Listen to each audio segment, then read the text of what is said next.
Recording in progress.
Selamat datang di Zona XL Axiata Internet Super Cepat. Salah satu teknologi yang digunakan adalah 5G. Evolusi teknologi jaringan setelah 4G adalah 5G. Salah satu keunggulan 5G adalah kecepatannya yang bisa mencapai 20 gigabit per second. Jaringan 5G menggunakan frekuensi tinggi sehingga bisa mengarahkan sinyal lebih tepat sasaran. Jaringan 5G mampu mengkoneksikan lebih banyak perangkat dalam waktu yang sama tanpa hambatan. Ditambah, jaringan 5G juga memiliki latensi yang rendah dan menjadikan koneksi bebas lag. Jadi, semua pengalaman akan lebih terasa real time. Dengan 5G, kamu akan mendapatkan pengalaman download cepat, streaming stabil, tanpa hambatan, dan tanpa lag. Apakah kamu siap untuk menyambut teknologi masa depan?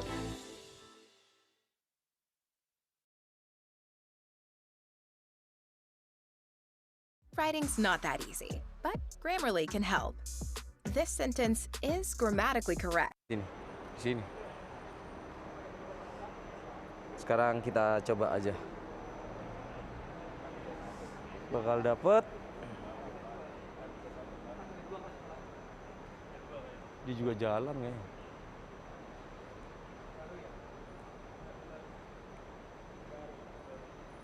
Oke, dapat 560, 600. Dapat 600.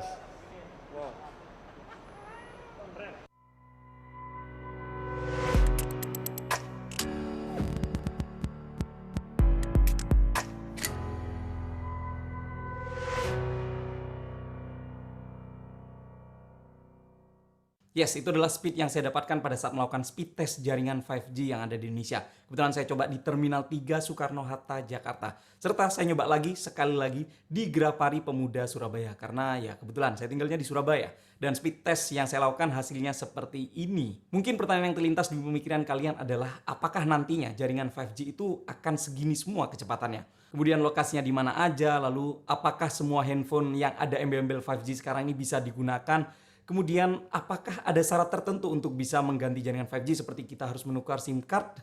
Di luar pertanyaan yang saya sebutkan barusan, saya ingin menjelaskan hal yang paling penting dari internet 5G sendiri atau dari perkembangan internet yang semakin lama semakin cepat.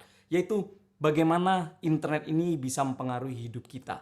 Dan bahkan saya berani bilang, YouTuber atau podcaster yang ada di Indonesia saat ini, seperti Deddy Corbuzier, Atta Halilintar, Ria Ricis, kemudian Baim Paula dan lain-lain, mereka ada berkat internet 4G yang ada di Indonesia. Ya, 4G.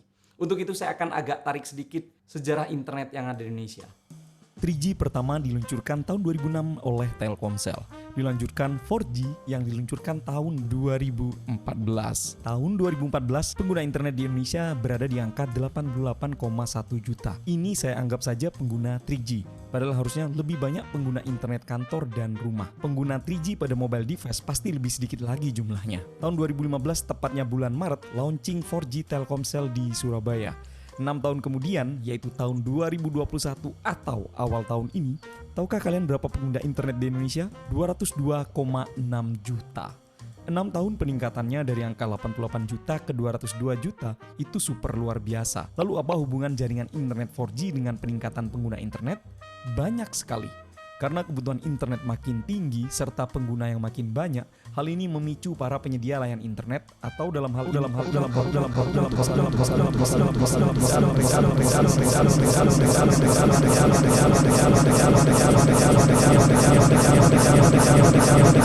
lebih murah dan terjangkau.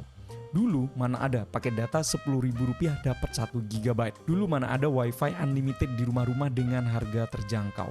Lalu apa hubungannya dengan para YouTuber tadi? Sudah jelas, makin murah internet, makin mudah juga orang-orang menikmati konten. Salah satunya konten video yang sebenarnya membutuhkan internet data yang lumayan banyak. Kemudian makin mudah orang menonton sama dengan makin memicu banyak orang lagi untuk nonton. Karena makin banyak yang nonton itu akhirnya memicu para konten kreator untuk lebih bersemangat lagi dalam menyajikan konten-konten yang menghibur dan bermanfaat. Dengan seluruh perjalanan kecepatan internet di Indonesia itulah saya bisa menyimpulkan, YouTube ada karena adanya jaringan 4G. Ini masih saya bahas dari sisi konten kreator. Padahal asal kalian tahu aja, dunia e-commerce adalah industri yang paling merasakan dampak positif internet makin cepat. Karena internet lebih cepat dari 3G ke 4G, hidup kita serba dipermudah dalam segala aspek kehidupan. Komunikasi mudah, belanja mudah, kerjaan mudah.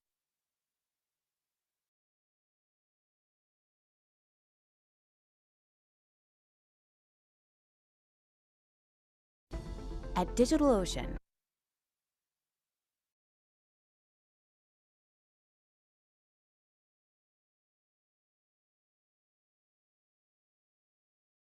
we're purpose-built to serve our community and customers. We believe in simplicity. Sini, di sini. Sekarang kita coba aja. Bakal dapet 6 tahun peningkatannya dari angka 88 juta ke 202 juta itu super luar biasa. Lalu apa hubungan jaringan internet 4G dengan peningkatan pengguna internet? Banyak sekali. Karena kebutuhan internet makin tinggi serta pengguna yang makin banyak, hal ini memicu para penyedia layanan internet atau dalam hal ini operator untuk saling berkompetisi. Di saat mereka berkompetisi, tentu saja yang mendapatkan manfaatnya adalah kita, pengguna atau konsumen, yang akhirnya kita bisa menikmati internet yang jauh lebih murah dan terjangkau. Dulu mana ada pakai data Rp10.000 dapat 1 GB. Dulu mana ada wifi unlimited di rumah-rumah dengan harga terjangkau. Lalu apa hubungannya dengan para YouTuber tadi? Sudah jelas, makin murah internet, makin mudah juga orang-orang menikmati konten. Salah satunya konten video, yang sebenarnya membutuhkan internet data yang lumayan banyak.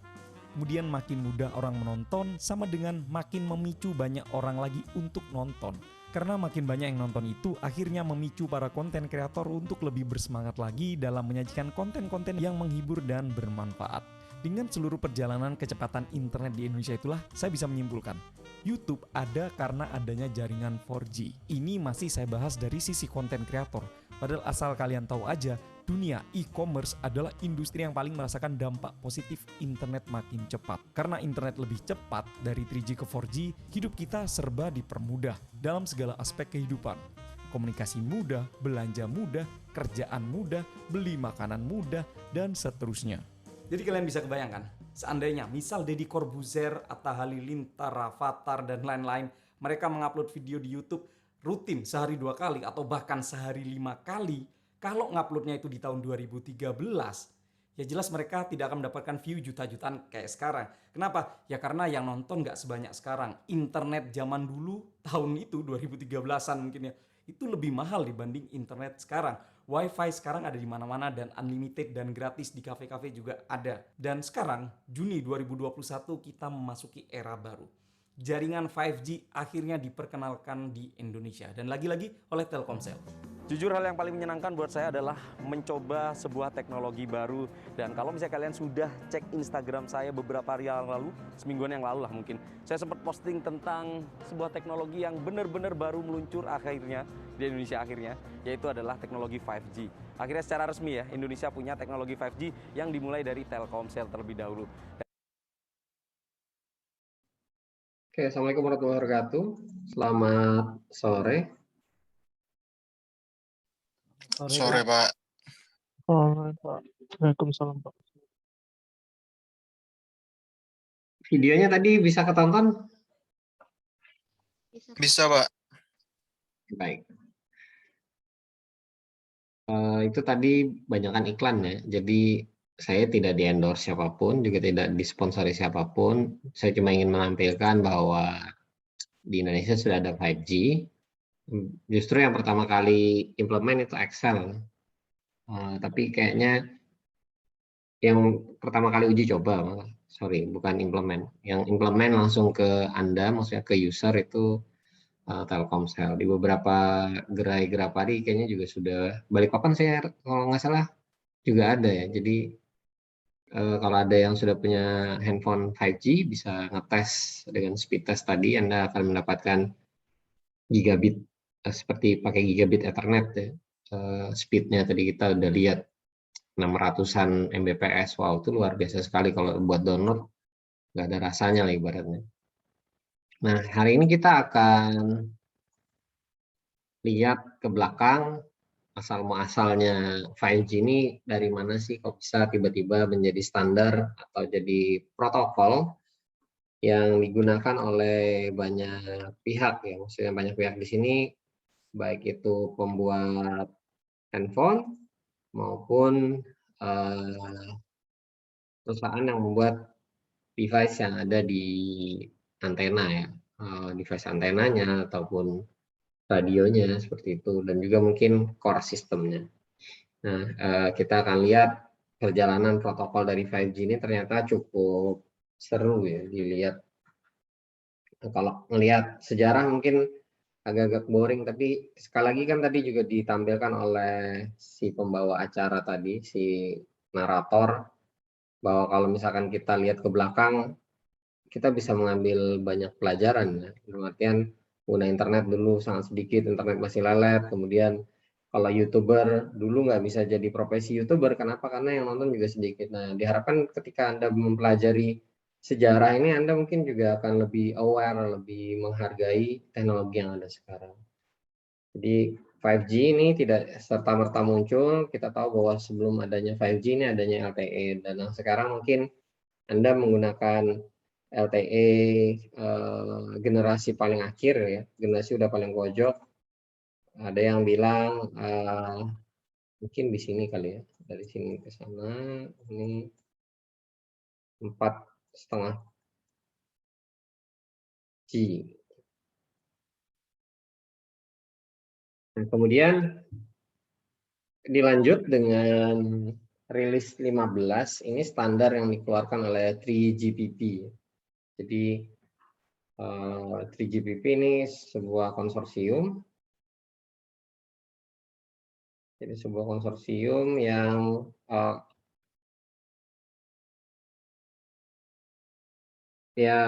membuat standar dulu dari zamannya 3G atau dia namanya 3G Partnership Project. Jadi kalau Anda lihat di dalam sejarahnya 3G, 3G ini muncul dari inisiatif ataupun kesepakatan sebuah proyek yang berisikan berbagai macam perusahaan dan juga mungkin stakeholder yang lainnya untuk menciptakan, saya ingat dulu pertama kali dapat 3G itu handphone yang mulai bisa digunakan untuk video call. Ini handphone yang pertama kali bisa digunakan untuk video call. Video call-nya zaman dulu tuh pakai nomor telepon, bukan pakai WA seperti sekarang atau Skype atau anything lah. Sekarang sudah banyak platform untuk video call, tapi zaman dulu tuh benar-benar ini ya, masih sangat jadul sekali gitu. Ya 3G seperti yang kita ketahui bahwa standarnya adalah UMTS. Kemudian berkembang dari 3G ke 4G, seperti yang tadi disampaikan oleh dengan narator juga, dengan adanya 4G, speednya semakin meningkat, kemudian juga latensinya semakin rendah, di mana Anda sudah bisa main game seperti Mobile Legends gitu ya, karena memang Mobile Legends ini latensi gamenya cukup rendah ya, di bawah 100 milisecond gitu. Kalau di atas sudah Anda nggak akan bisa main dengan nyaman atau bisa menjadi pemenang, atau kalau nge-push rank juga akan susah kalau di atas 100 milisecond latensinya. Jadi sebelum main game, apalagi yang terkait game-game yang sangat butuh latensi rendah, sebaiknya Anda cek dulu dengan speed test atau Anda bermain dulu di mode yang tidak mempengaruhi rank Anda atau tidak mempengaruhi prestasi Anda. Mainkan dulu ya satu-satu game gitu yang nggak lama. Kalau sudah Anda tahu kondisi koneksinya, baru kemudian Anda memutuskan apakah Anda mau tetap lanjut bermain game atau Anda menyudahi. Daripada Anda percuma main game kalah terus karena jaringannya latensinya tinggi, Anda ke freeze gitu, tiba-tiba Anda mati, ya buang duit aja, buang kuota juga. Jadi semakin kesini ya, semakin canggih teknologi wireless ini, maka semakin rendah latensi dari aplikasi-aplikasi yang ada. Kemarin kita sudah lihat juga bahwa kedepannya mungkin akan banyak aplikasi-aplikasi seperti AR, VR yang butuh latensi rendah dan juga butuh data yang cukup besar ya, biar itu benar-benar seamless, benar-benar mulus. Jadi mungkin nanti main gamenya ya benar-benar kayak game-game AR, VR gitu. Nah, di sini kita lihat mungkin ada dua cabang 5G ini. Ada yang di bawah, ada yang di atas. Ya, nanti kita lihat di detail di slide berikutnya ya. Kenapa 5G ini juga ada yang masih di dalam lingkupnya 4G. Kemudian ada yang radio sendiri atau NR. Jadi ini NR, 5G NR itu maksudnya 5G dengan radio khusus yang tersendiri. Nah, di sini ada standar rilis 15 dan standar rilis 16. Ini ditetapkan oleh 3GPP. Nah, di dalam standar 5G oleh 3GPP ini kita bisa lihat ada penggunaan radio baru, new radio, yang atas itu, kemudian juga perkembangan dari LTE atau 4G, LTE Advanced Pro Evolution, yang rilis 13 ke atas. Namun di dalam backbone-nya ataupun di belakangnya ini tentu saja ada core network yang baru atau next gen core network. Kemudian juga ada EPC evolution ya. Ini packet core-nya itu juga di evolve atau dirubah atau ditingkatkan. Nah, di sisi lain ini ada semacam organisasi saingan lah, karena melihat 3GPP ini sangat lambat waktu itu dalam mengembangkan standar atau mendorong standar 5G ini untuk bisa segera diterapkan, atau dalam tanda kutip kalau kita lihat di sini ya, gabungan OTSA ini gabungan dari beberapa operator seluler dan juga penggiat di teknologi radio ya, maksudnya radio seluler.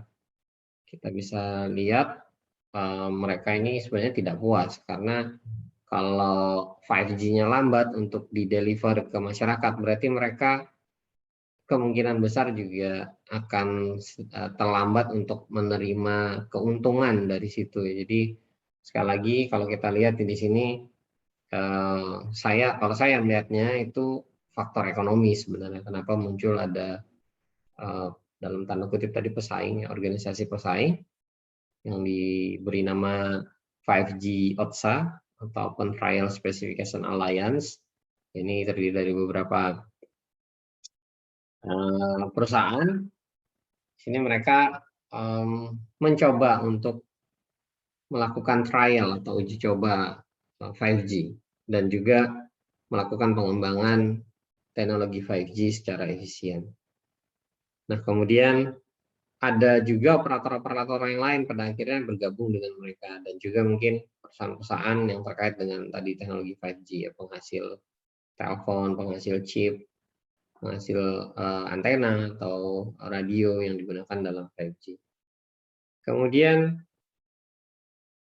alliance ini atau organisasi ini juga aliansi ya istilahnya. Aliansi ini juga mempromosikan penggunaan spektrum frekuensi 28 GHz di dalam jaringan 5G. Nah, ini juga sebagai salah satu ini mendorong biar 5G ini cepat untuk diimplementasi. Kemudian dengan adanya 5G mereka juga mempercepat solusi-solusi yang terkait dengan hal-hal yang berbau komersial dalam penggunaan atau pengembangan 5G ini. Jadi sekali lagi tadi saya sudah sebutkan, ujung-ujungnya ya duit lah. Sesederhana itu. Semakin cepat dalam mengimplementasikan 5G ini, maka akan semakin cepat duit bisa mengalir ke aliansi ini, anggota aliansi ini. Nah, termasuk juga mereka secara aktif itu berdiskusi tentang use case ataupun studi kasus pengembangan dan juga implementasi 5G. Jadi mereka mungkin punya acara khusus gitu buat sharing implementasi di masing-masing tempat atau di masing-masing site. Nah, karena OTSA ini dalam tanda kutip pesaing ya, dari 3GPP, maka 3GPP juga akhirnya mengaccelerate atau mempercepat standarisasi dari protokol 5G.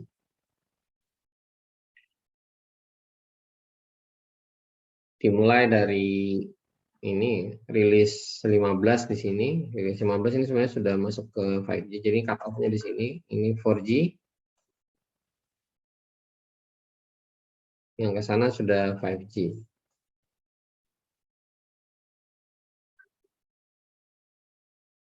Nah, tadi kita tahu bahwa adanya standar OTSA atau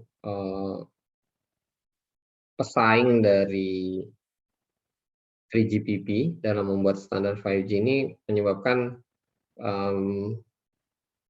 banyaknya industri-industri yang mengeluarkan bukan banyak industri, tapi karena banyaknya industri yang tergabung juga dalam OTSA dan sebagian juga ada di 3GPP, akhirnya ini tidak ada standar yang baku yang bisa digunakan untuk saling bertukar data atau bertukar jalur komunikasi, karena ya masing-masing punya standar sendiri-sendiri. Akibatnya ya nggak bisa berkomunikasi gitu. Nah, anggap aja seperti ini. Kalau di jaringan ya, ada yang pakai standar SPX, IPX misalkan. Mau kita konekkan dengan standar TCP/IP yang nggak akan bisa connect karena ya IPX, SPX punya sendiri standarnya, TCP/IP juga punya standar sendiri. Atau misalkan Apple dulu punya Apple Talk gitu ya, standar komunikasi datanya pakai Apple Talk. Mau kita paksakan connect ke standarnya IPX, SPX punyanya Novel Network gitu, ya nggak akan bisa juga karena tidak kompatibel satu sama lain. Nah, ketika semua sepakat pakai TCP/IP, Apple pakai TCP/IP, kemudian juga jaringan Novel Network akhirnya almarhum, kemudian pindah dibeli oleh SUSE. SUSE itu Linux. Linux itu salah satu pendukung besar TCP/IP.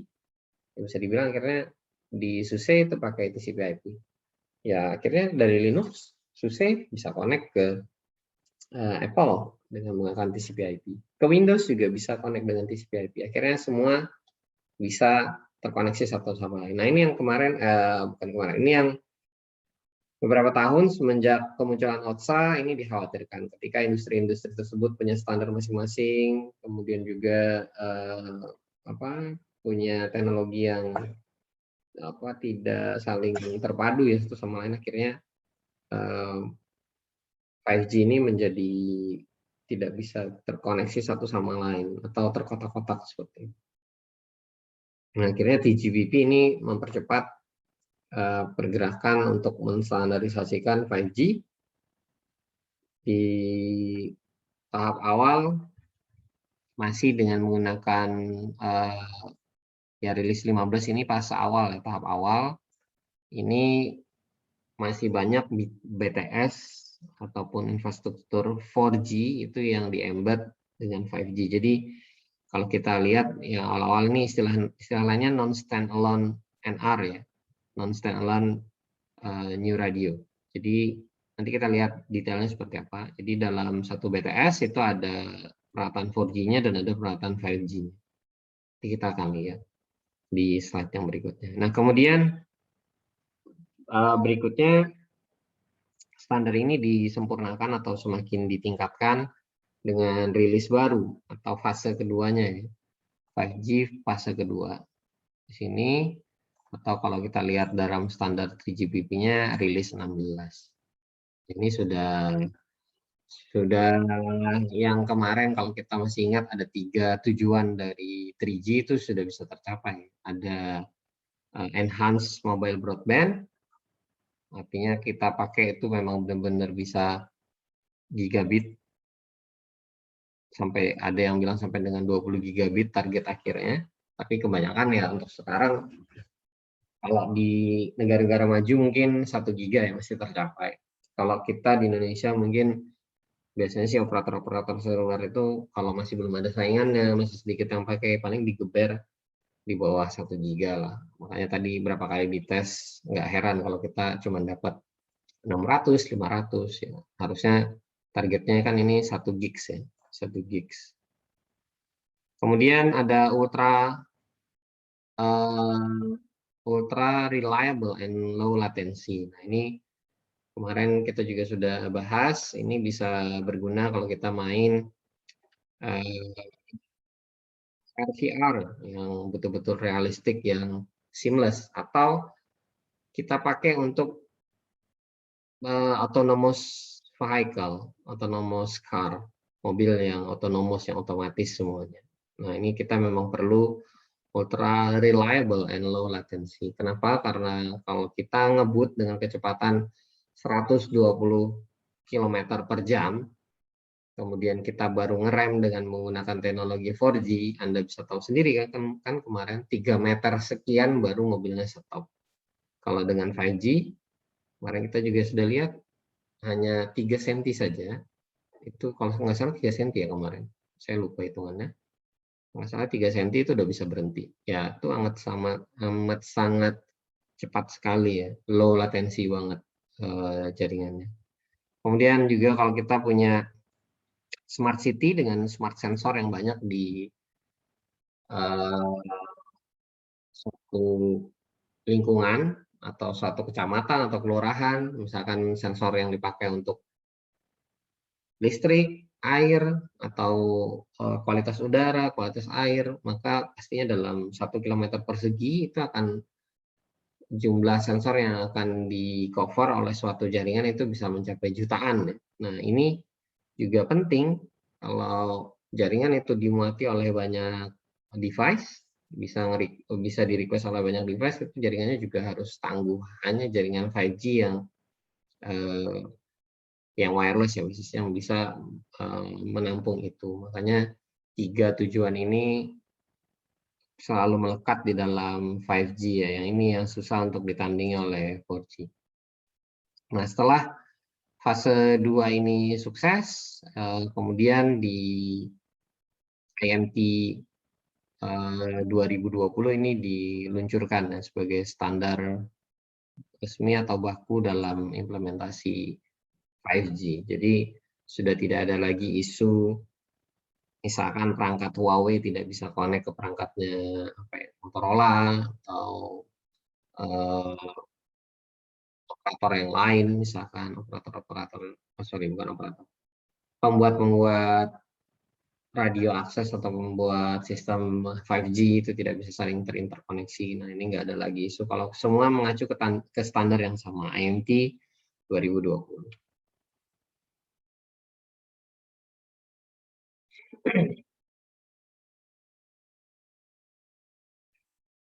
Nah, tadi kita bisa tahu bahwa 5G dimulai dari standar 3GPP pada rilis 15, kemudian dilanjutkan di rilis 16.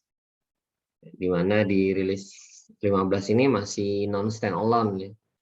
Sebagian besar masih non-standalone, artinya dia masih menumpang di BTS-nya 4G, kemudian juga sebagian datanya masih dilewatkan ke 4G. Nanti kita akan lihat di slide yang ke depan. Kemudian masih di rilis 15 ini juga ternyata udah mulai dikembangkan yang standalone, artinya berdiri sendiri sampai dengan seterusnya.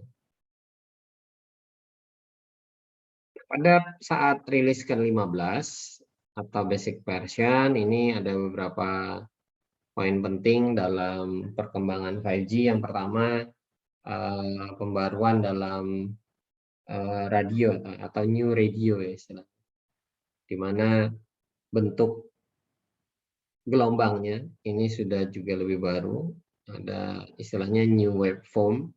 Kalau di Wi-Fi itu yang terakhir teknologi Wi-Fi itu ada beamforming ya, beamforming. Jadi di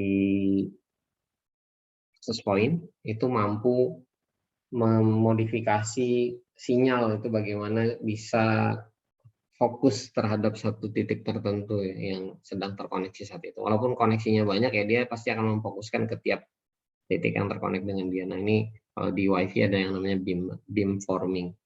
Kalau di 5G saya nggak tahu seperti apa model waveformnya ataupun teknologinya. Saya belum ada mempelajari yang ke sisi teknologi wirelessnya ya, maksudnya sinyalnya itu seperti apa.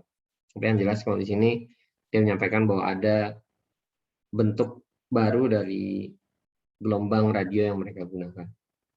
Kemudian juga mereka punya sistem penomoran baru atau numerologi yang baru, Mereka juga memodifikasi ataupun juga memperbarui coding, modulasi, dan juga penggunaan channel yang ada di dalam gelombang radio ya. Jadi mereka ini pasti akan pakai channel yang tersedia sekarang gitu, tapi mungkin tidak akan mengganggu channel yang sudah dipakai oleh 4G dan 3G. Nah, bagaimana caranya mereka tidak akan mengganggu, walaupun mereka mungkin menggunakan frekuensi yang sama, mereka bisa mengganti dengan codingnya ataupun modulasinya. Ya, jadi coding dan modulasi ini bisa diganti sehingga ini tidak akan bertabrakan dengan modulasi dari 4G atau codingnya dari 4G.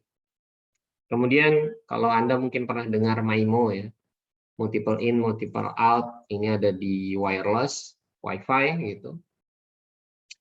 Ini juga sudah mulai diadopt di dalam 5G. Jadi di handphone 5G itu berarti antenanya lebih dari satu. Kalau Anda bongkar sekarang handphone 4G, Anda mungkin akan ketemu antenanya cuma satu, karena memang tidak ada MIMO sebelumnya. Setahu saya tidak ada MIMO dalam teknologi 4G.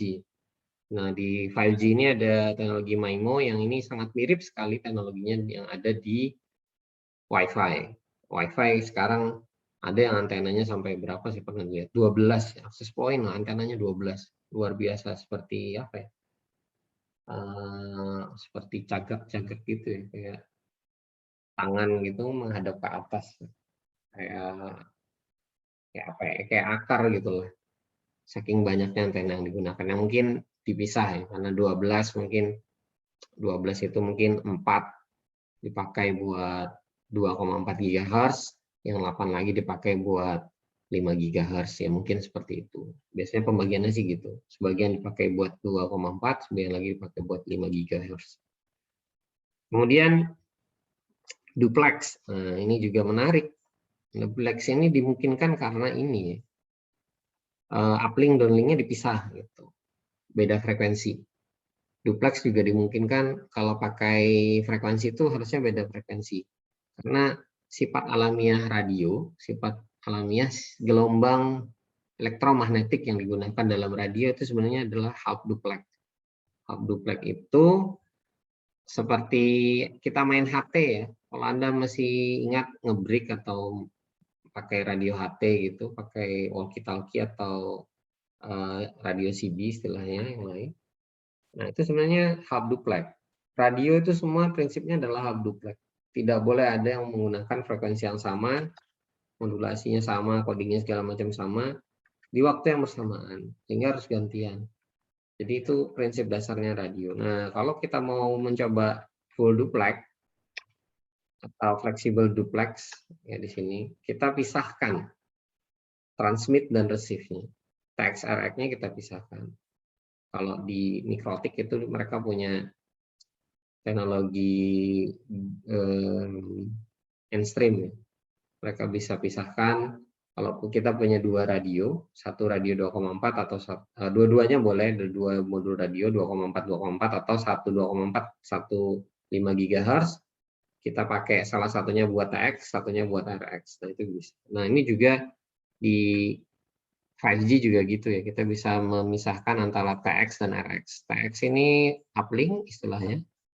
Downlink ini RX. Jadi pengetahuan kita tentang fisika gelombang, tentang radio itu amat sangat berguna ya di sini. Makanya Anda tetap akan dikasih fisika karena semua akan terkait dengan fisika. Hampir-hampir tidak ada ilmu yang tidak terkait dengan fisika. Bahkan psikologi pun kalau kita belajar tentang korteks di otak itu ada listrik, gelombang listrik segala macam ya, ujung-ujungnya ada fisikanya juga. Oke, kemudian CUDU ini bisa Anda lihat di dalam file yang saya kirim di Telegram. Di sini sebenarnya CUDU kalau di dalam penjelasan di slide ini ataupun di website itu menyatakan bahwa ini adalah cloud run, cloud-nya ataupun private cloud yang digunakan untuk menjalankan radio access network. Jadi seolah dia punya cloud sendiri yang itu digunakan untuk menjalankan atau mengoperasikan jaringan 5G. Kemudian tentu saja ada NSA dan SA, non-standalone dan standalone. Ya, ini terkait dengan keberadaan 5G ini dengan 4G, apakah dia berdampingan? Kalau berdampingan artinya non-standalone, ada di satu BTS ada 5G dan ada 4G-nya. Kalau standalone artinya di satu BTS hanya ada 5G-nya saja, terpisah ya. Kemudian di industri ini yang disasar atau ini yang ditarget pertama kali. Ultra reliable dan low latency. Masih ingat di perkenalan awal kita, ini juga yang saya perlihatkan kepada Anda. Autonomous vehicle itu salah satu yang butuh ultra reliable dan low latency. Kemudian fase berikutnya yang rilis 16, ini udah komplit lah ibaratnya untuk implementasi 5G. Ada new multiple access. Ini juga sekali lagi mirip dengan Wi-Fi. Kita bisa nambahin access point, dijadikan mesh gitu. Akhirnya ada banyak access point-nya, tapi SSID-nya cuma satu. Nah, MIMO ini juga sebenarnya terkait dengan ini. MIMO ini juga sebenarnya terkait dengan ini. Biasanya kalau belum MIMO juga, ya walaupun multi akses ya tidak bagus juga gitu, tidak maksimal. Kemudian tujuan berikutnya EMBB atau Enhanced Mobile Broadband. Tadi kita sudah bicara mobile broadband yang ditingkatkan ini harusnya bisa mencapai 1 gigabit per second, bahkan mencapai 20 gigabit per second. Kemudian punya backhaul, ya kalau dalam radio istilahnya backhaul ya, kalau di dalam LAN itu local area network ataupun jaringan yang berbasis kabel istilahnya ada backbone. Jadi antara backhaul dengan backbone itu sebenarnya ada kemiripan, sama-sama dipakai sebagai tulang punggung dari jaringan. Nah, ini di 5G kita bisa punya backhaul sendiri untuk 5G, tidak lagi ditumpangkan ke 4G, malah mungkin bisa dibalik. 4G-nya yang akan ditumpangkan ke 5G karena 5G bisa membawa data lebih banyak dan lebih besar tentu saja daripada 4G. Kemudian di dunia di dunia industri ini bisa mensupport device ataupun skenario yang terkait dengan URLLC kayak tadi ya, autonomous vehicle. Kemudian ada MMTC, Massive Machine Type Communication. Ini kalau Anda masih ingat tadi yang saya ceritakan tentang IoT ataupun kita pasang sensor banyak dalam 1 kilometer persegi ada jutaan sensor. Nah, itu sanggup ditampung oleh jaringan 5G. Jadi tiga ini baru bisa tercapai, 3 tujuan 5G ini di rilis 16, makanya disebut komplit ya di sini. Kata komplit ini muncul karena 3 tujuan 5G ini tercapai. Kalau kita masih ingat di awal-awal perkuliahan. Kemudian juga mensupport untuk device to device communication. Device ke device berarti nggak ada orangan di situ ya, antara device. Contoh kalau kemarin Anda masih ingat mobil bisa berkomunikasi dengan traffic light. Nah, itu termasuk device to device. Atau mobil dengan mobil yang lain, itu juga device to device. Nah, terkait dengan mobil di sini ada vehicle to X. X itu biasa kalau di dalam dunia jaringan itu mengatakan segala sesuatu, everything. Nah, ini mirip kayak apa ya? IoT lah. Tapi ini dikhususkan bukan IoT, tapi ini adalah vehicle of thing. Sorry, bukan vehicle. Internet of vehicle, sorry. Internet of vehicle. IOV. Nah, ini bisa disamakan dengan itu. Kemudian unlicensed. Ya, unlicensed ini misalkan kita mau koneksikan 5G ke Wi-Fi. Ya, 5G ke Wi-Fi. Nah, ini juga bisa diinteroperabilitaskan.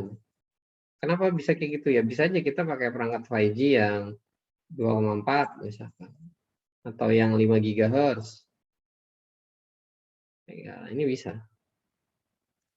Kalau sama-sama masuk di frekuensi ini frekuensi yang juga dipakai oleh Wi-Fi. Atau yang baru Wi-Fi pakai 8211AD, standar AD itu 60 GHz. Nah, ini bisa aja, mungkin ada perangkat 5G yang support sampai dengan 60 GHz. Jadi dari 5G bisa connect atau interrupt, istilahnya interrupt dengan Wi-Fi di frekuensi-frekuensi yang unlicensed. Frekuensi unlicensed 5 GHz, 2,4 GHz, dan 60 GHz. Oke, ini tadi sudah saya sebut-sebut dari depan tadi. Ada non standalone dan standalone. Nah, kita bisa ketahui bahwa non standalone, ya ini mungkin implementasinya sekarang, tower-tower yang ada dari operator seluler yang ada sekarang ini sudah ada 4G-nya ya. Sudah ada 4G-nya, kemudian ditumbangkan dengan yang 5G. Jadi kalau ada kata-kata LTE ini istilah standarnya ya. Tapi kalau kita istilah pasarnya ya 4G. Kita bisa lihat di sini ternyata untuk satu BTS ini ditumpangkan dua perangkat 4G dan 5G, kemudian ke arah user 5G bisa mengcover. Ya. Tapi kalau untuk control plane-nya, untuk controlling atau untuk data yang terkait dengan kontrol itu masih ditumpangkan di jaringan LTE. Nah ini ya sebenarnya ada kelemahannya ya. Kita tahu bahwa LTE itu lebih lambat daripada 5G. Kalau kontrolnya lambat pastinya ada kelambatan yang terjadi di dalam jaringan 5G. Nah ini tidak disarankan untuk digunakan dalam jangka panjang sehingga NSE ini hanya untuk peralihan saja. Jadi selama operator seluler ini mungkin melakukan proses peralihan, modalnya juga belum banyak, atau nggak mau rugi di depan, mereka bisa menggunakan arsitektur NSE untuk sementara. Daerah-daerah yang belum tercover dengan jaringan seluler, ataupun sudah ada jaringan 3G, belum ada jaringan 4G, daripada buang duit, langsung aja kita naikkan ke SE, langsung ke sini gitu, ke perangkat ini. Yang standalone. Nah, di sini kita bisa lihat coverage LTE dan 5G itu di masing-masing BTS ya. Ini BTS LTE, ini BTS-nya 5G. Terpisah, tidak lagi digabung jadi satu, sehingga control plane dan user plane atau istilahnya data dan kontrol terhadap device ataupun komunikasi yang ada itu di sini dipisah ya. Ini udah konsepnya sudah kayak SDN. Kalau Anda belajar jaringan komputer, ada konsep SDN di mana control plane dan user plane ini dipisah. Ini adalah konsep yang juga kita kenal dalam software defined network. Masih bingung, kok bisa Pak dipisah? Ingat-ingat FTP. Protokol FTP ini kan data dan kontrol dipisah ya. Data di port, saya lupa, di port 20 kalau nggak salah, datanya di port 21 ini kontrolnya. Jadi benar-benar terpisah. Keuntungannya apa? Keuntungannya ya data itu murni di port itu jalan yang nggak akan terganggu sama kontrol. Ini juga seperti itu. Memisahkan antara data dan kontrol atau control plane dan user plane yang terpisah itu akan membuat jaringan ini jauh lebih murni dalam menerima data, itu nggak dicampur-campur dengan kontrol, dan mudah juga kalau untuk mengelolanya. Kalau Anda nanti belajar SDN, Anda akan lebih paham lagi, oh kenapa sih control plane dan data plane itu dipisah, apa sih keuntungannya, dan kenapa sekarang banyak menggunakan SDN atau software defined. Oke, kita kembali ke 5G. Nah, kita tahu bahwa ternyata 5G itu ada NSA dan SA. Dari ke-7 networking mode yang ada sekarang ini, hanya ada 2 yang masih atau yang bisa diimplement di NSA. Sisanya itu untuk SA ya. Yang saya kasih warna merah 3 dan 6 itu berada di NSA. Kemudian kalau kita mau peningkatan yang lebih baik, tadi kita sudah lihat juga ya, kayak decouple, kemudian peningkatan URLLC, kemudian juga penggunaan new generation radio atau new generation core atau NGC. Nah, ini kan semua berada di sini ya, di rilis 16 ini. Rilis 16 ini sudah SA, standalone. Jadi kita bisa lihat nomor 1, 2, 4, 5, dan 7 itu masuk ke dalam networking mode di standalone. Kemudian 3, 6 itu masih berada di non-standalone. Ya, ini tadi tinggal dimasukkan aja ya angka tadi.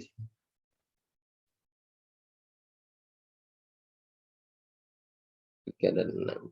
Ini sisanya. Sampai sini ada yang mau ditanyakan sebelum saya lanjut lagi?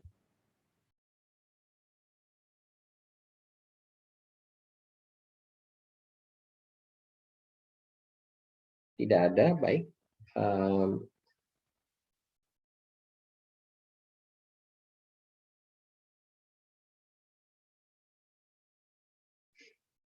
Nah, kita tahu bahwa standar di 5G ini dipercepat ya, atau di-accelerate tadi, karena salah satunya ada aliansi tadi, aliansi yang mendorong 3GPP ini untuk mendorong percepatan standarisasi dalam 3G. Nah, salah satunya yang ingin dikejar adalah URLLC ataupun ultra reliable dan low latency, di mana pada akhir tahun 2017 rate ataupun kecepatan termasuk juga delay, delaynya ini yang dikejar, delaynya itu tercapai sebanyak 45%. Dan komplit di tahun 2018 ya, benar-benar di bawah 1 milisecond. Nah, selain itu juga kalau kita lihat untuk mobile broadband juga harapannya sudah berada di atas 1 gigs ya, atau minimal 1 gigs. Nah, jadi memang benar-benar gigabit connection yang kita dapatkan. Nah, solusi ini untuk apa? Solusi ini untuk ini di sini contohnya autonomous car, autonomous vehicle. Ini juga di sini autonomous car atau autonomous vehicle. Nah, ini tadi saya tulis di depan Internet of Vehicle, tadi belum ada ya di sini. Nah, ini tadi V2X, vehicle to everything, vehicle ke segalanya, atau kita bisa istilahkan IoV. Nah, ini sangat dimungkinkan sekali dengan model yang seperti kita lihat di dalam slide ya. Ada bagian akses, di atasnya akses ada aggregation ya, pengumpulnya, kemudian masuk ke core, core dari atau inti dari 5G teknologi atau 5G network. Ya mirip lah dengan jaringan komputer juga gitu ya.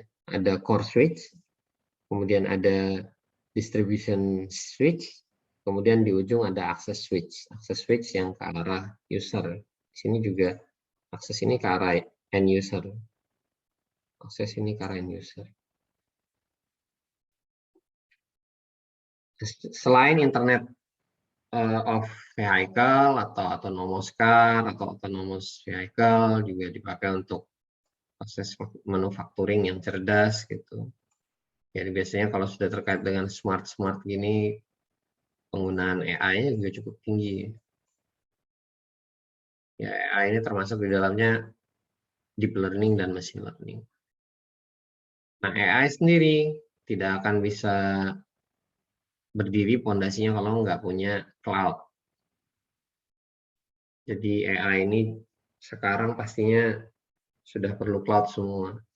Kalau Anda belajar AI di kelas saya selalu menampilkan bagan skenario atau implementasi AI itu fondasi dasarnya ada cloud, ada big data, ada infrastruktur. Maksudnya infrastruktur di sini ada internet, ada jaringan komputer.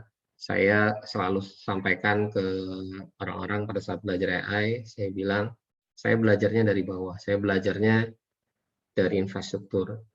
Huawei juga sebenarnya belajar dari infrastruktur. Jadi jalan ninja saya ini sama dengan jalan ninjanya Huawei sebenarnya. Jadi belajar dari infrastruktur bisa bikin macam-macam, naik ke atasnya bisa bikin cloud, kemudian diisi konten cloud, salah satunya ya dengan menggunakan AI, big data, dan berbagai macam hal, kemudian baru ke yang lain-lain. Mungkin Anda selama ini mengenal Huawei itu sebagai perusahaan penghasil gadget ya, handphonenya keren itu, atau bandnya Huawei Band, Huawei Smartwatch itu keren-keren. Saya mengenal Huawei tahun 2006 sebagai perusahaan penantang dari Cisco waktu itu, sebagai satu perusahaan yang mengeluarkan device network atau peralatan network yang murah, tapi tidak jelek kualitasnya. Bisa bersaing lah dengan peralatan network yang pada saat itu masih dikuasai oleh Amerika ya. Jadi sekali lagi, saya tidak disponsori oleh Huawei. Juga kalau saya nyebut Cisco masih sebagai penghasil peralatan network yang bagus, saya tidak disponsori oleh Cisco. Saya ingin Anda berpikiran objektif, kalau kita bisa mengambil benefit dari perusahaan-perusahaan itu, why not? Gitu. Kita ambil semua. Sementara kita nggak mampu memproduksi apapun dari yang kita pelajari. Memproduksi antenanya juga nggak bisa, memproduksi radionya apalagi, yang terlebih lagi mungkin memproduksi chips ataupun prosesor yang digunakan ya juga kita nggak mampu ya. Sudah, kita belajar dulu dari apa yang mereka sampaikan. Dan kita pilih dari yang terbaik ya. Saat ini Huawei ya bisa dibilang paling baik di antara semua, paling terbaik. Anda bisa lihat di Global Fortune, Huawei jauh meninggalkan perusahaan-perusahaan IT yang lain. Jadi pilihan ini sebenarnya nggak salah juga. Oke, kita lanjut. Kemudian MMTC tadi terkait dengan ini ya, IoT misalkan. Kita punya sebaran IoT yang banyak, jutaan. Ini bisa di-cover dengan 5G. Jadi di 5G ini kita bisa meng-embed, ditambahin dalam frekuensinya 5G ini data untuk IoT. Ya, jadi kita bisa taruh data IoT di dalamnya.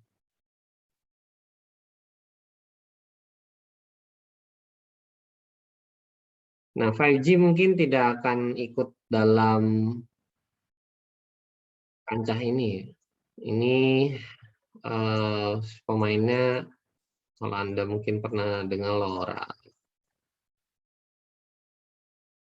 Bukan pemainnya sih, konsorsium yang tergabung dalam LoRa atau LoRaWAN. Ya, ini mereka mengandalkan radio-radio dengan konsumsi daya rendah, tapi jangkauannya jauh, long range, low power. Jadi mereka ingin menyampaikan bahwa kami ini punya device yang jangkauannya jauh, tapi konsumsi powernya sangat sedikit. Nah, biasanya IoT cocok dengan itu. Kenapa? Karena modul-modul IoT ini kan kecil-kecil, powernya juga sangat kecil, dihidupin oleh baterai 3 volt, 5 volt udah bisa gitu. Pakai solar panel udah cukup. Tapi kadang disebar jauh gitu ya. Remote gitu sifatnya. Nah, 5G itu tidak akan mengambil porsi dari LoRaWAN atau porsi dari platform yang saat ini mungkin paling banyak digunakan oleh IoT, tapi 5G menyediakan codingan khusus di dalam frekuensinya, di mana itu bisa membawa data dari IoT atau bisa berdampingan lah dengan IoT. Di sini disebutnya coexist ya, jadi berdampingan dengan IoT. Kalau memang mau pakai infrastruktur 5G ya ayo gitu. Silahkan kamu tumpangkan datamu ke dalam infrastruktur 5G. Tapi kalau mau pakai natifnya IoT itu pakai LoRaWAN, ya silahkan juga gitu ya. Jadi 5G ini dalam tanda kutip ya berbaik hati lah ya, menyediakan infrastruktur yang juga bisa dipadukan dengan IoT. Tadi kita di depan juga melihat bahwa 5G ini juga bisa kita padukan dengan infrastruktur unlicensed seperti Wi-Fi ya. Unlicensed maksudnya frekuensinya nggak berbayar. Jadi memang pencipta standar 5G ini sudah memikirkan banyaknya model koneksi wireless yang muncul seperti sekarang. Ya di wireless saja selain standarnya LoRa, standarnya Wi-Fi, seluler ya 5G, 4G, 3G, 2G, ada juga standar yang lain kayak Big Z itu juga standar wireless, Bluetooth itu juga standar wireless. Ya tapi tidak disebutkan ya. Di 5G ini menyupport Zigbee ataupun menyupport Bluetooth. Jadi ya itu mungkin entahlah nanti mungkin masuk dalam yang tadi yang unlicensed tadi mungkin, tapi saya belum melihat ke arah itu. Nah kemudian 5G ini punya komitmen terhadap proteksi keamanan data perangkat-perangkat yang terhubung dalam jaringan 5G, entah perangkat core atau perangkat di dalam pusat kendalinya atau network operation center-nya maupun di distribusinya, distribute maupun di langsung di end device tadi ya. Kita masih ingat ya ini tadi prinsipnya access, aggregation dan core. Ini semua secure. Access, distribute, ya ini core-nya misalkan. Switch core-nya sampai dengan ke radio aksesnya semua diamankan. Dan kita pasti kalau belajar keamanan data atau keamanan komputer, kita pasti akan ingat dengan prinsip CIA, prinsip sederhana ya sebenarnya CIA. CIA ini ditambahkan traceable. CIA, confidentiality, integrity, availability. Ya, confidentiality berarti terkait dengan kerahasiaan data, pengamanannya dengan enkripsi. Integrity itu dengan keutuhan data, biasanya pengamanannya dengan teknik hash function, di mana data yang berangkat itu punya apa ya? Ya punya hash, nilai hash yang kalau misalkan 1 bit saja berubah dari data yang ada, maka nilai hashnya juga akan berubah. Sehingga data tersebut bisa dibilang integritinya atau ada perubahan data, integritasnya terganggu. Kita potong pun juga nilai hashnya pasti akan berubah. Kita ganti aja berubah, apalagi kita potong ya. Jadi hash function itu bisa digunakan untuk melakukan pengecekan integritas dari data yang ditransmisikan. Kemudian availability ya ini ketersediaan service, misalkan di sini ada yang menyerang secara ilegal, jaringan tersebut tidak akan down ya, atau tidak akan berdampak ke kinerja keseluruhan dari jaringan yang ada sehingga tidak bisa digunakan. Ini juga penting. Begitu ada yang melakukan apa ya pembanjiran data atau flooding, dia tidak akan down. Atau ada serangan gitu ke jaringan 5G network. Ya mungkin sekarang belum ada kali, tapi nanti saya yakin kalau 5G ini udah banyak yang gunakan, mirip lah seperti Zoom ya. Zoom itu awal-awal malas nyerang Zoom. Orang lebih banyak nyerang Webex gitu atau Skype yang sudah lebih dulu digunakan untuk platform net meeting. Tapi ketika Zoom banyak mulai digunakan orang-orang untuk melakukan net meeting, serangan ke arah Zoom juga semakin banyak. Karena apa? Karena yang mencoba membobol juga semakin banyak, kan penggunanya banyak. 5G juga gitu. Sekarang ini belum pernah terdengar ada security breach. Saya yang belum baca mungkin, atau saya yang belum lihat adanya pembobolan data di jaringan 5G. Walaupun itu selalu diisukan oleh pemerintah Amerika ketika mereka menyerang Huawei, 5G-nya Huawei di negara mereka dan juga sekutunya, sehingga 5G-nya Huawei ini ditolak di beberapa negara Amerika dan juga sekutunya. Tapi tidak dengan negara-negara Asia, kemudian sebagian Eropa, Afrika apalagi ya. Karena 5G-nya dari Huawei ini sudah yang paling maju.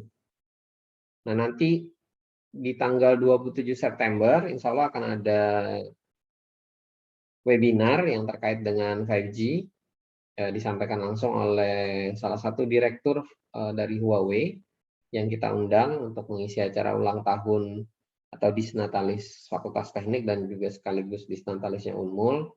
Ada giveaway-nya juga, silakan nanti disimak. Di situ akan diulas tentang teknologi 5G yang akan diimplementasikan di IKN ya nanti, di ibu kota negara yang baru, dan juga mungkin ada beberapa hal yang terkait dengan 5G ini yang bisa digunakan untuk mendorong perekonomian atau memulihkan kita dari pandemi COVID, pasca COVID lah ibaratnya. Tadi kan juga di video awal-awal itu disebutkan, kalau misalkan nggak ada 4G, nggak ada itu YouTuber kayak Deddy Corbuzier, Miao Al, Mr. Cempreng, dan yang lain-lainnya, YouTuber gamer yang lainnya. Atau kalau YouTuber gamernya kita yang anak informatika atau anak ilmu komputer, ini ada Om Senang Gamer, nah itu Pak Polisi Dede Sumarna itu mahasiswa Telkom angkatan 2018 dari kelas kerjasama dengan Polri ya, itu juga mungkin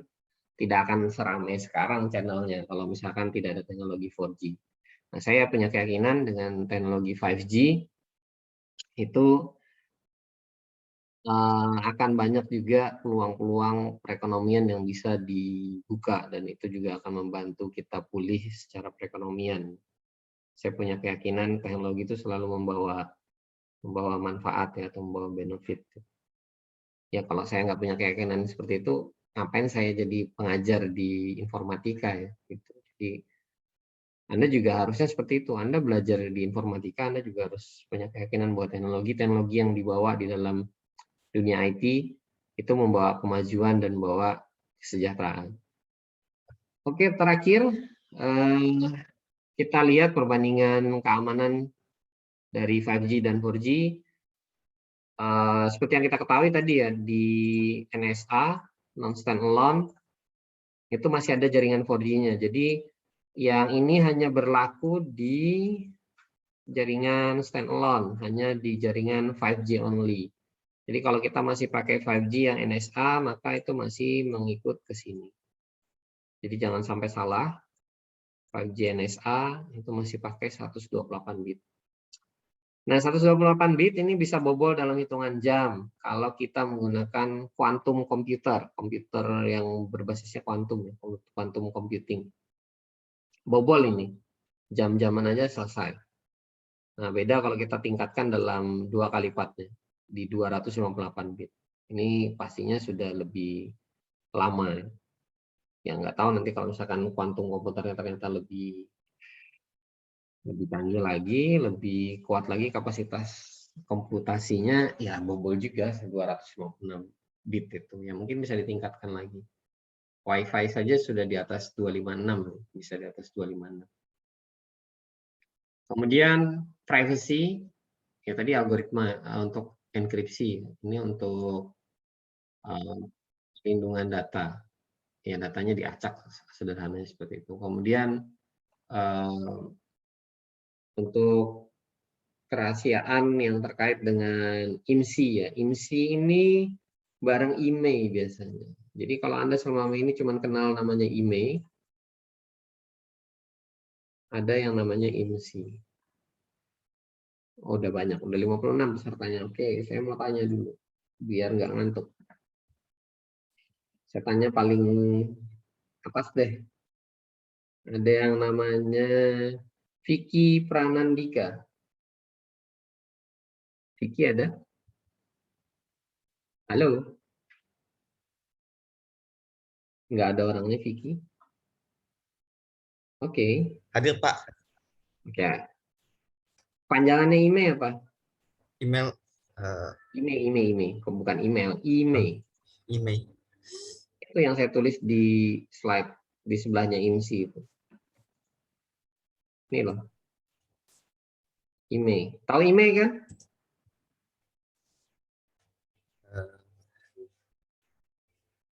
IMEI ya Pak. Iya. International Mobile Equipment Identity. Ya, buka di mana? Di googling. Di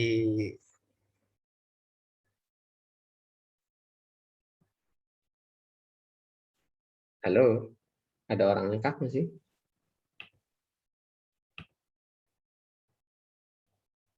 Halo, halo. ya Pak. Ya, fungsinya IMEI buat apa?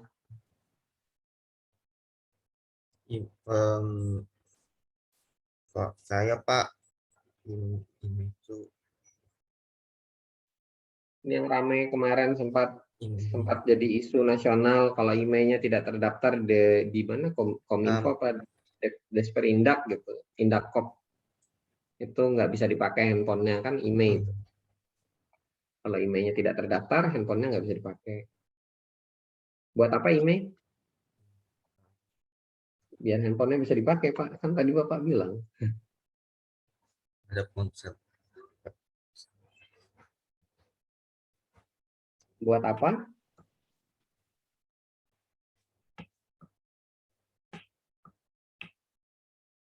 Oke, ganti Ranjep tadi ada mau ngejawab kayaknya. Itu sebagai identitas dari device yang kita pakai, Pak. Oke, HP good. atau HP yang kita pakai gitu.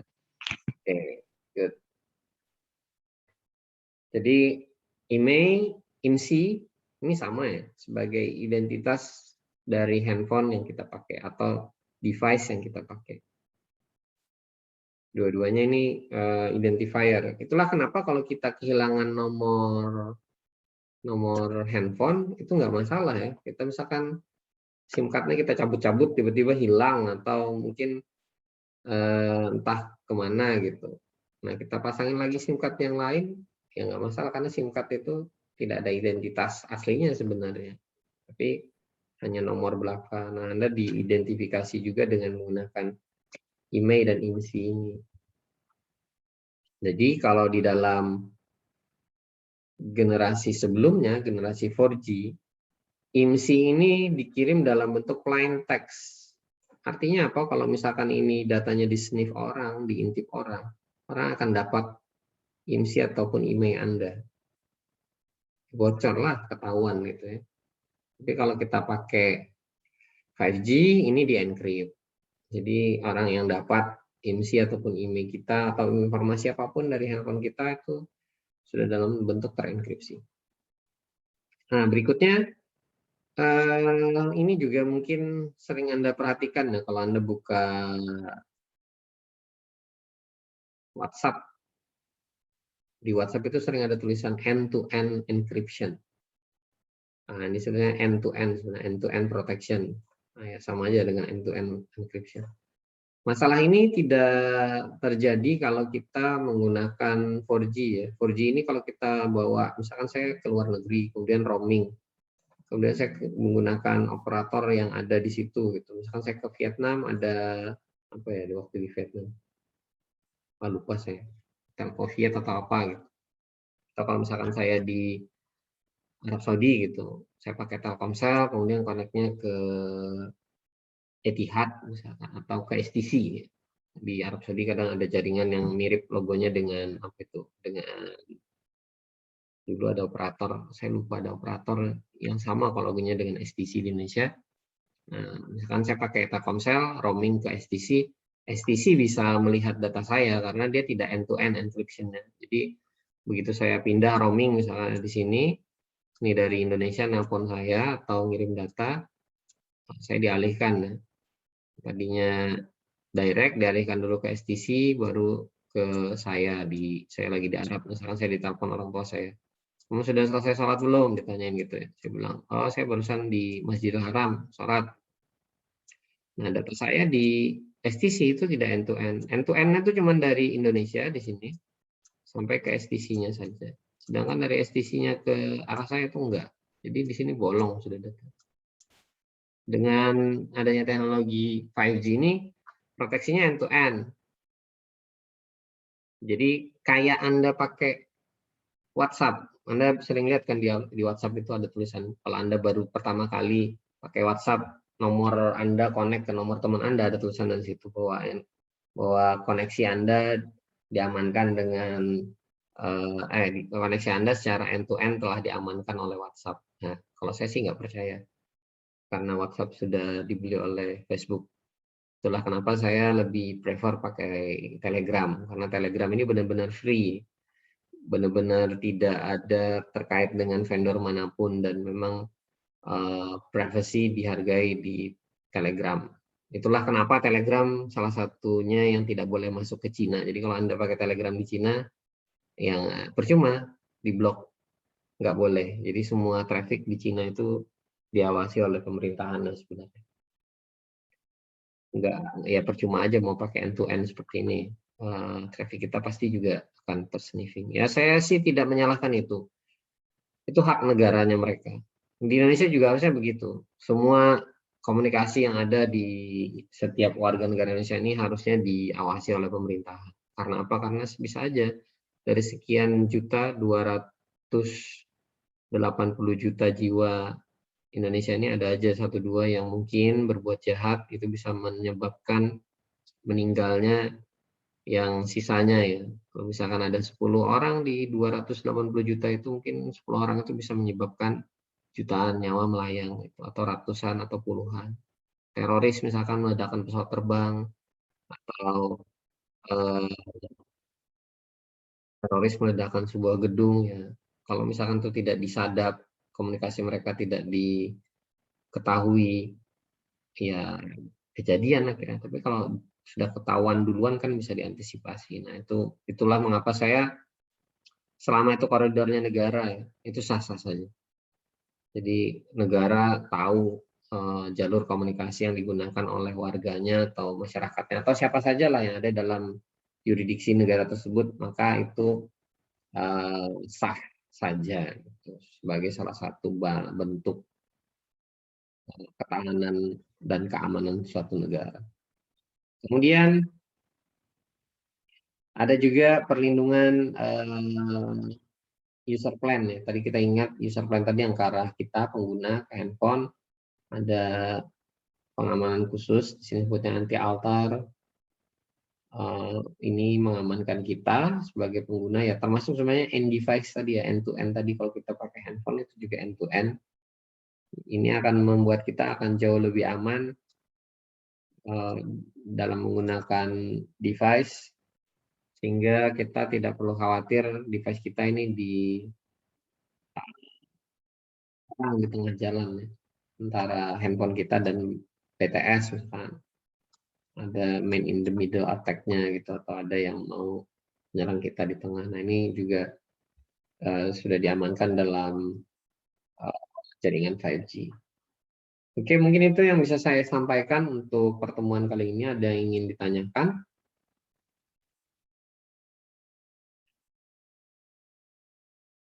Ada yang mau nanya mungkin?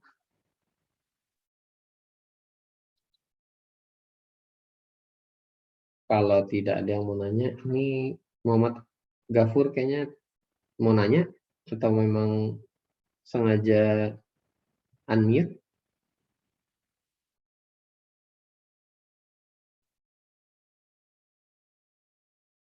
Baik, kalau tidak ada yang tanyakan untuk perkuliahan hari ini saya anggap cukup.